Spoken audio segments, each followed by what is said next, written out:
right, welcome back to another video in our starting a virtual practice series. Our first video, we kind of talked about like how to determine that you're ready, looking at pros and cons of the good and the bad of starting your practice, and if you can sit with that, and some other things like your state's Practice Act, direct access laws in your state, the type of business structures that are out there. And so we're going to kind of like dive more into that today, but kind of touching on the legal setup of what you would need to be legally set up for your virtual pelvic health practice. So throughout this video, we're going to cover a few different things as far as what you would need for the legal setup of your practice. And the first of those is going to be determining the business structure that you want to file your business under. So in our last video, like I had mentioned, we had talked about determining the different types of business structures and the ins and outs of what those look like. In your research, you should have found that there are different types of business structures. To name a few, we've got a sole proprietorship, an LLC, corporations,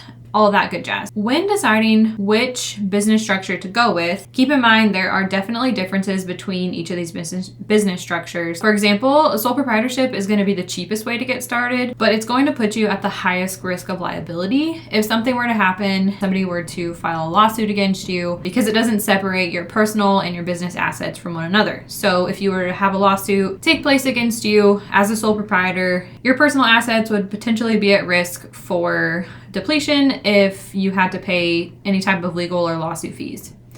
The next is the LLC. Now, the LLC is a little bit more expensive than the sole proprietorship, but it does separate your business and your personal assets from one another, so that if something were to happen, there was a lawsuit against you and your business assets and your business finances would be the things that are fair game when it comes to legal compensation and paying for any lawsuit related fees. Your personal assets would be left alone. And then corporations is a step up further as far as like protecting you as a business, but these are the most expensive to apply for. So again, the whole point of this is determining which business structure you feel most comfortable with applying for to structure your business underneath, and keep in mind like the different like costs and liabilities of each of these different types of business structures. The next thing is applying for your business license. So when applying for your business license, you're going to have to apply for a business license through your state and possibly a local business license through your city or county. So most states you can apply for a business license through your Secretary of State, and they make it actually pretty simple. If you go to your Secretary of State website and you look up business license,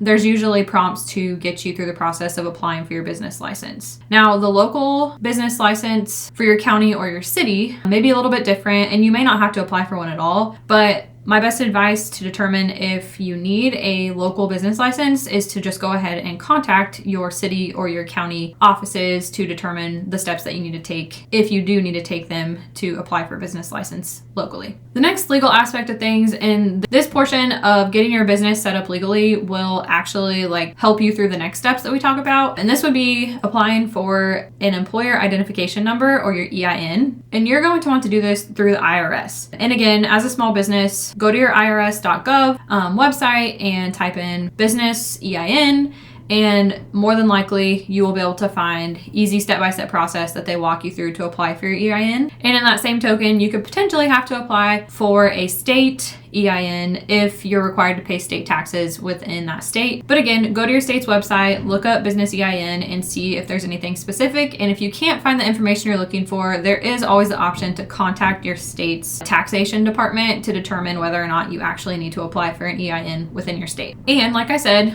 your EIN, once you receive it, is going to come in handy for the next few things. The first thing is opening a business bank account. And in order to open a business bank account, you are definitely going to need your EIN and possibly other documents such as your business license, proof that you have a business, that you're the owner of the business, so on and so forth. And when you're opening your business bank accounts, focus on deciding where you want to do so. So whether that be at a local bank within your community that you already have a relationship with, or if it be an online banking service like Chase or Capital One or something along those lines. There's not necessarily any right or wrong reason when it comes to applying for your business bank accounts and opening your business bank accounts. It's just whatever is most comfortable for you and what works best for you and your business. Now, I will say that when it comes to business finances, one of my biggest pieces of advice when it comes to breaking down your business finances, determining which bank accounts you actually need to open, I would recommend that you check out the book Profit First, because it actually breaks down all the different business bank accounts that you would need, checking and savings accounts, to help you budget and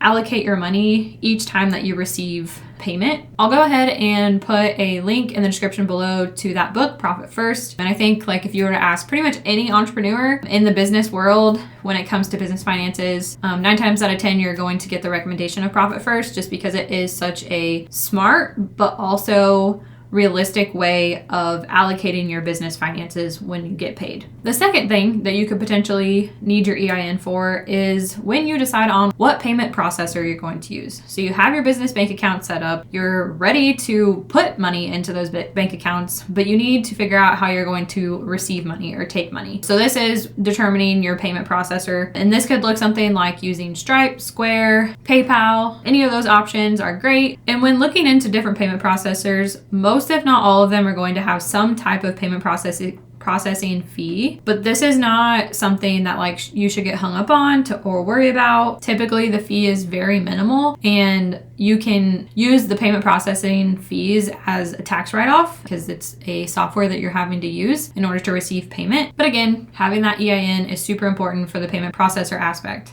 And then last legal setup concept that I want to discuss is applying for your NPI number, or your National Provider Identification Number. And when you are working for a clinic or another employer, typically they will apply for your individual NPI number on your behalf, because they have to have this number to get you credentialed through the insurances that they provide services to. But instead of applying for an individual NPI number or the type 1 NPI number, as a business owner and a practicing therapist within your business, you will need to apply for a type 2 NPI number. That's an organization NPI number, because it represents you as your business, and that is what we need. We need your business to be represented rather than just yourself as the individual. But all in all, at the end of the day, I know these things may seem a little bit intimidating as far as like getting the legal setup around your business good to go, but in reality, it really shouldn't take you very much time to go through the process of applying for a business license once you determine what type of business structure that you want to function under